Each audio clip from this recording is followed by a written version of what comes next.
Bulletin का आगाज करेंगे। सबसे पहले आपको बताएंगे कि कोरोना के साथ डेंगू का खतरा मंडलाने लगा। शहर में 43 डेंगू मरीजों की तस्दीक हो गई। 40 मरीजों का ताल्लुक डिफेंस से निकला। रवां बरस शहर में डेंगू के मजमूई केसेस 280 हो गए। कोरोना के साथ डेंगू का खतरा मंडलाने लगा है। शहर में 43 डेंगू मरीजों की तस्दीक हुई है। इसी हवाले से मजीद तफसीलात जान लेते हैं। जाहिद चौधरी साहब हमारे साथ मौजूद हैं। जाहिद चौधरी साहब, बताइएगा क्या तफसीलात हैं इसकी? जी, कोरोना वायरस जो है उसके चौथी लहर के साथ जो है वो अब शहर पर शदीद खतरात मंडला रहे हैं डेंगू बुखार के। गुज़श्ता 24 घंटे के दौरान शहर में 43 जो है वो नए मरीजों की तस्दीक की गई और डेंगू बुखार के जो केसेस सामने आए हैं इनमें से 40 का ताल्लुक डिफेंस के मुख्तलिफ इलाकों से है। और इस वक्त जो है वो जिली शोबा सेहत की जानिब से डिफेंस के तमाम इलाकों को, तमाम ब्लॉक्स को जो है वो हॉट स्पॉट करार दिया गया है डेंगू के हवाले से। रवां बरस के दौरान शहर में जो डेंगू बुखार के मजमूई केसेस हैं उनकी तादाद 280 हो गई है, जिनमें से 178 जो हैं उनका ताल्लुक जो है वो DHA से है, जिसकी वजह से खसूसी टीमें तश्कील दी गई हैं ताकि DHA के इलाके में जो डेंगू लार्वा है उसको तलब किया जा सके। ठीक है, बहुत शुक्रिया आपका जाहिद चौधरी साहब। लाहौर को इंतजामी तौर पर 2 हिस्सों में तकसीम करने की मनसूबाबंदी। लाहौर को इंतजामी बुनियादों पर तकसीम करने का फार्मूला वज़ीर आज़म को पेश। वज़ीर आज़म लाहौर को 2 हिस्सों में तकसीम करने पर खामोश रहे। पंजाब हुकूमत ने लाहौर को इंतजामी बुनियादों पर तकसीम करने की तजवीज़ दी। लाहौर में 2 डिप्टी कमिश्नर्स बनाए जाने की तजवीज़ दी गई, जबकि लाहौर में लाहौर सिटी और लाहौर सदर के नाम से अजलाफ बनाने की तजवीज़ दी गई। मॉडल टाउन सिटी, रायवेंड, ठोकर न्याज बेग और कहना लाहौर सिटी में शामिल, जबकि लाहौर सदर में फेरोज़बाला, शालीमार और हरबंसपुरा शामिल होंगे। इस हवाले से वज़ीर आज़म को तजवीज़ पेश की गई है। लाहौर को इंतज़ामी तौर पर 2 हिस्सों में तकसीम करने की मनसूबाबंदी, जबकि लाहौर को इंतज़ामी बुनियादों पर तकसीम करने का फार्मूला वज़ीर आज़म को पेश किया गया। वज़ीर आज़म लाहौर को 2 हिस्सों में तकसीम करने पर खामोश रहे। तफसीलात जानते हैं, अली दामी हमारे साथ मौजूद हैं। अली, क्या डिटेल्स हैं इसकी, क्या तजावीज़ दी गई हैं वज़ीर आज़म को?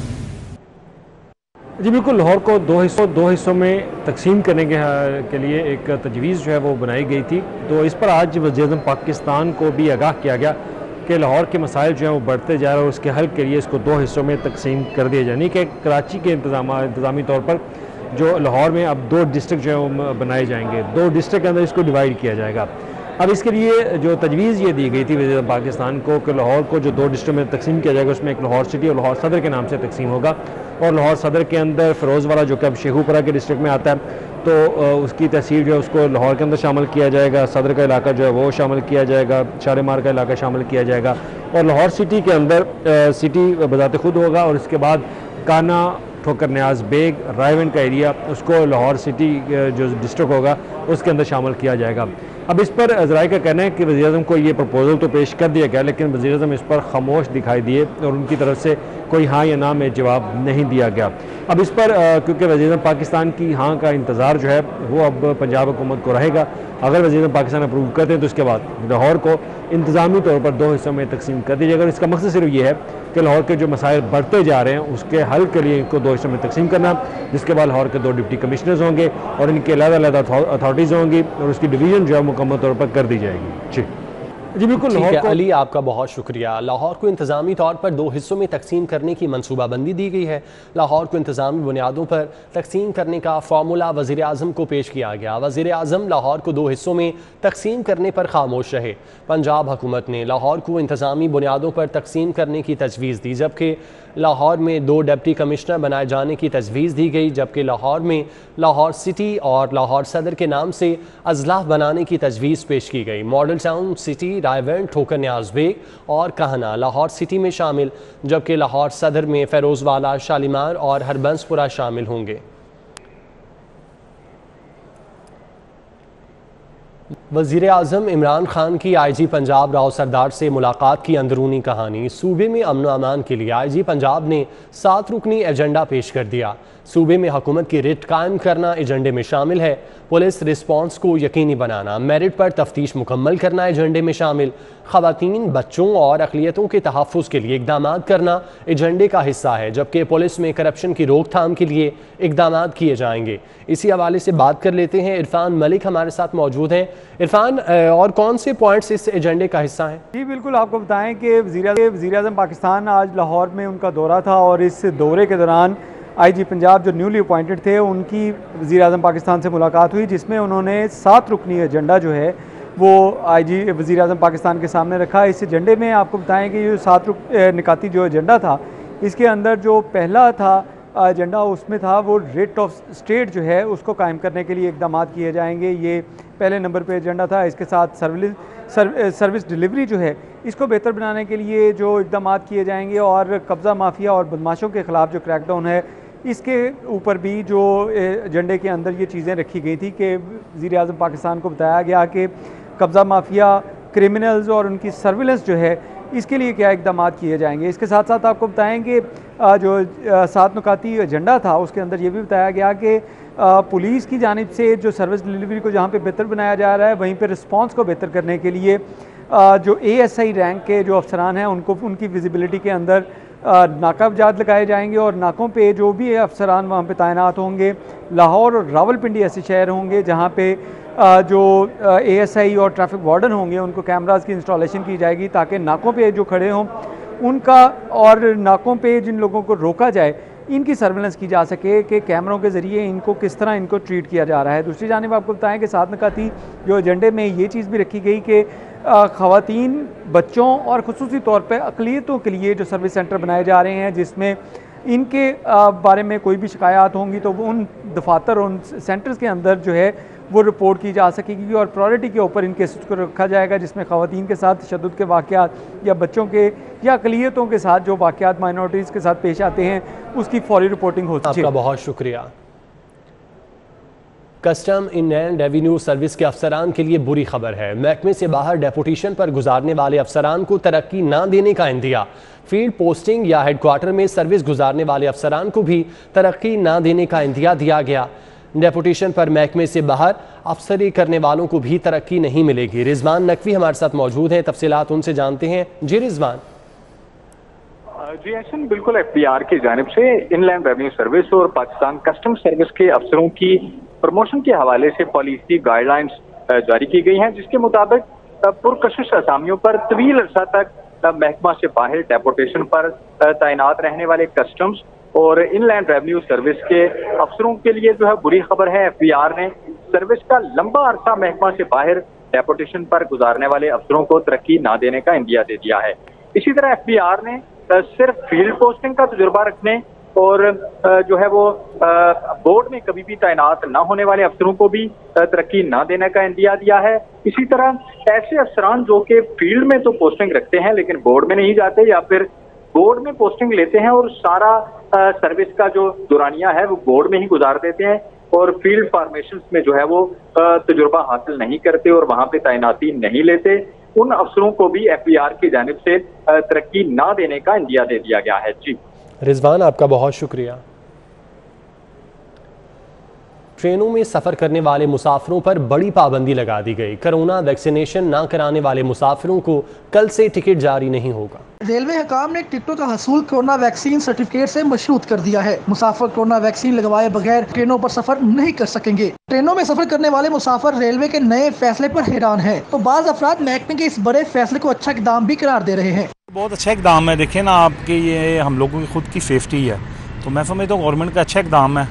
जाहिर है थोड़ी सख्ती करेंगे तो लोग समझेंगे। मैं टिकट लेने आया था इधर से, वो कह रहे 15 के अभी तो उन्होंने टिकट दे दी है, अब वो कह रहे हैं वैक्सीन लगवाओगे तो फिर टिकट मिलेगी। तो हमने तो सफर करना है, अब तो मजबूरी लगवानी पड़नी है। रेलवे हेडक्वार्टर की जानब से जारी की गई हदायत के मुताबिक 15 अक्टूबर के बाद 2 डोज लगाने वाले मुसाफिर को ही सफर की इजाजत दी जाएगी। एयरलाइन इंतजामिया के बाद रेलवे हुकाम की तरफ से भी बगैर कोरोना सर्टिफिकेट मुसाफिरों के ऊपर पाबंदी आयद कर दी गई है, जिसका इतलाक कल 16 सितंबर से होगा। कैमरामैन अली शेख के हमरा सईद अहमद सईद, सिटी 42। पंजाब यूनिवर्सिटी का असातिज़ा मुलाजमीन और तलबा की वैक्सीनेशन के लिए सख्त इकदाम। सदर और शोबाजात असातिज़ा मुलाजमीन और तलबा की 100% वैक्सीनेशन यकीनी बनाएं, जबकि हॉस्टल में मुकीम तलबा 30 सितंबर तक वैक्सीनेशन का सर्टिफिकेट जमा कराएं। रजिस्ट्रार की जानिब से ये हिदायत जारी की गई हैं। मजीद कहना था उनका 30 सितंबर तक वैक्सीन ना लगवाने पर हॉस्टल में रिहाइश की इजाज़त नहीं होगी। डीआईजी ऑफिस पेशी के लिए आने वाले एएसआई को heart attack. DIG Shariq Jamal ने एएसआई को पेशी पर दफ्तर बुलवाया था। इरफान मलिक हमारे साथ मौजूद हैं। जी इरफान। जी बिल्कुल, आपको बताएं कि आज डीआईजी इन्वेस्टिगेशन के ऑफिस में पेशी के ऊपर आने वाले एक एएसआई जिनकी उम्र जो है वो 58 ईयर थी, इनको अचानक एक हार्ट अटैक आया और इनकी हालत जब गैर हुई तो डीएसपी हेडक्वार्टर जो थे वो अपनी गाड़ी में इनको बिठाकर फौरी तौर पे इनको सर्विस हॉस्पिटल में इंतकाल किया गया, जहां पे डॉक्टर के मुताबिक अब उनकी हालत जो है वो खतरे से बाहर है। इसमें आपको बताएं कि ये एएसआई जिनका नाम मोहम्मद अशरफ था, ये अपनी रूटीन की ड्यूटी के सिलसिले में पेशी के लिए डीआईजी इन्वेस्टिगेशन के ऑफिस में आए थे, जहां पर जब ये पहुंचे तो अभी पेशी इनकी हुई नहीं थी, लेकिन उससे पहले ही ऑफिस में आते ही इनकी तबीयत जो है वो अचानक नासाज हुई और देखते ही देखते ये बेहोश हो गए। जब इनको हॉस्पिटल लाया गया तो डॉक्टर्स ने इस बात को कंफर्म किया कि उनको हार्ट अटैक हुआ है, लेकिन अब उनकी हालत जो है वो खतरे से बाहर बयान की जा रही है। उनकी हालत खतरे से बाहर है। बहुत शुक्रिया इरफान। सारिफीन की शिकायत के अजाले के लिए बनाई जाने वाली सारिफ अदालत में 2000 से ज़ायद केसेस ज़ेर इल्तवा। अदालत में रोज़ाना की बुनियाद पर केसेस दायर होने की शरह में मुसलसल इजाफा होने लगा। सार्फिन की दुकानदारों से खरीदी चीज़ों से पैदा होने वाली शिकायत के अजाले के लिए 2005 में साबिक वज़ीर आला पंजाब चौधरी परवेज़ इलाही ने कंज्यूमर कोर्ट बनाई, जिसको 2007 में फाल किया गया। लाहौर में एक जज मुकर्रर किया गया। कंज्यूमर कोर्ट की अहमियत देखते हुए केसों की तादाद बढ़ना शुरू हो गई, लेकिन जज एक ही काम कर रहे हैं। 2007 से अब तक इस अहम अदालत की तरफ किसी ने केसों की तादाद बढ़ने की तरफ तवज्जो नहीं दी। मौजूदा सूरत हाल ये है कि अदालत में एक जज रोजाना 100 केसों की समाअत कर रहा है। अदालतों में आने वाले वकला का कहना है कि एक जज के लिए 100 केस सुनना और फैसला करना मुश्किल है। हुकूमत पाकिस्तान को ये सोचना चाहिए, जो केसेस की तादाद बढ़ती है कंज्यूमर कोर्ट की, तो इनके लिए जज को अपॉइंट किया जाए। मुख्तलिफ इनसे एक जज काम कर रहा है लाहौर में, और लाहौर इतना बड़ा डिवीजन है। कंज्यूमर कोर्ट में सिर्फ एक जज का होना नाकाफ़ी है। केसेस की तादाद बढ़ रही है, साइलिन आ रहे हैं और परेशान हो रहे हैं। इनके लिए लाजमी चाहिए कि एटलीस्ट 2 जजेस और हों, 2 कोर्ट्स और हों, नहीं तो एटलीस्ट 1 तो लाजमी चाहिए, मोर एक जज और होना चाहिए, फिर ही ये गुजारा होगा, वरना ये गुजारा नहीं होगा। कंज्यूमर अदालत में 2011 केस इल्तवा में पड़े हैं। रोजाना 5 से 6 केस दायर हो रहे हैं। फाइलें रखने की जगह न होने पर अमला इनको जमीन पर रखने पर मजबूर है। सार्फिन की शिकायत के लिए बनाई जाने वाली कंज्यूमर कोर्ट इस वक्त हुकूमत की तवज्जो की तलबगार है। यहाँ पर आने वाले साहिलीन और वकला का कहना है कि यहाँ कम से कम 2 जज होने चाहिए ताकि लाहौर डिवीजन के तमाम केसेस जो हैं वो ख़त्म हो सकें। कैमरामैन इमरान सिद्दीकी के साथ शाहीन अतीक, सिटी 42। जनरल हस्पताल के करीब सड़क के दरमियान गड़ा पड़ गया। मेन रोड पर गड़ा पड़ने से ट्रैफिक की रवानी मुतासिर है। सड़क के दरमियान गड़ा पड़ने से हादसात रूनमा हो सकते हैं। तफसीलात जानते हैं, शाहजेब भट्टी हमारे साथ मौजूद हैं। शाहजेब, बताइएगा क्या सूरत हाल है? मैं फिरोजपुर रोड पर मौजूद हूँ।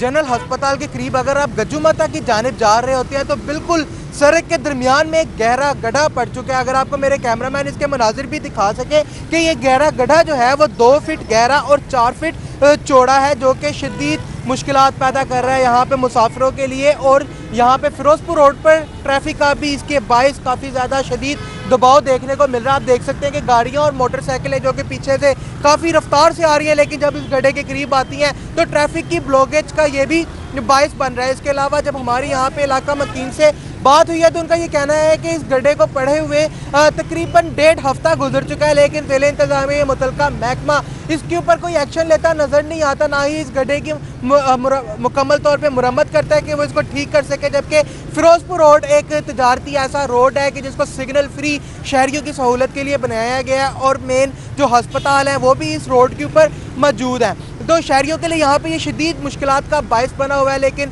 ज़िला इंतज़ामिया या बाकी दीगर जो महकमात हैं वो शायद सोए हुए हैं और इस गड्ढे की मुरम्मत करते हुए वो दिखाई नहीं देते, क्योंकि इलाका मकीन के मुताबिक पिछले 1.5 हफ्ते से ये गड्ढा जो है वो यहाँ पे पड़ चुका है, जो कि ट्रैफिक दबाव का बायस भी बन रहा है। बहुत शुक्रिया आपका। Walled city of Lahore authority ने आलमगिरी गेट और लूह का मंदिर बहाल कर दिया। 73 लाख की लागत से कला के अंदर आलमगिरी गेट और लूह मंदिर को बहाल किया। बहाली का काम 1 साल के अरसे में मुकम्मल किया गया। मंसूबे के तहत आलमगिरी गेट का अंदरूनी हिस्सा बहाल किया गया, जबकि गेट की मजबूती बहाल करने के लिए पुराने सीमेंट प्लास्टर को हटा दिया गया। मंदिर के अंदर चूने का प्लास्टर करके दीवारों को साफ कर दिया गया। किंग एडवर्ड मेडिकल यूनिवर्सिटी के शोबा साइकेट्री के ज़रिए तमाम क्लिनिकल रिसर्च वर्कशॉप का इनेकाद किया गया। शुरका को जदीद तरीके से रिसर्च के बारे में तरबियत दी गई। वर्कशॉप के मेहमान खुसूसी vice chancellor King Edward Medical University professor Khalid Masood Gondal थे। वर्कशॉप में chief editor Pakistan journal of medical sciences Shaukat Ali Javed, medical director doctor Masood Javed, professor Aftab Asif, professor Nazish Imran, professor Ali Hashmi भी मौजूद थे। वर्कशॉप में शुरका को जदीद तरीका रिसर्च के बारे में तरबियत दी गई। Vice chancellor professor Khalid Masood Gondal का कहना था किंग एडवर्ड मेडिकल यूनिवर्सिटी में कोविड के मुतालिक 100 से ज़ायद तहकीकी मकालाजात लिखे गए। उनका कहना था कि रिसर्च स्कॉलर्स को रिसर्च ग्रांट प्रोग्राम में तरजीही बुनियादों पर हिस्सा लेना चाहिए। प्रोफेसर आफ्ताब आसिफ का कहना था कि प्रोफेशनलिज्म का तिब्बी तहकीक में कलीदी किरदार है। न्यूज़ स्टूडियो से फिल वक्त इतना।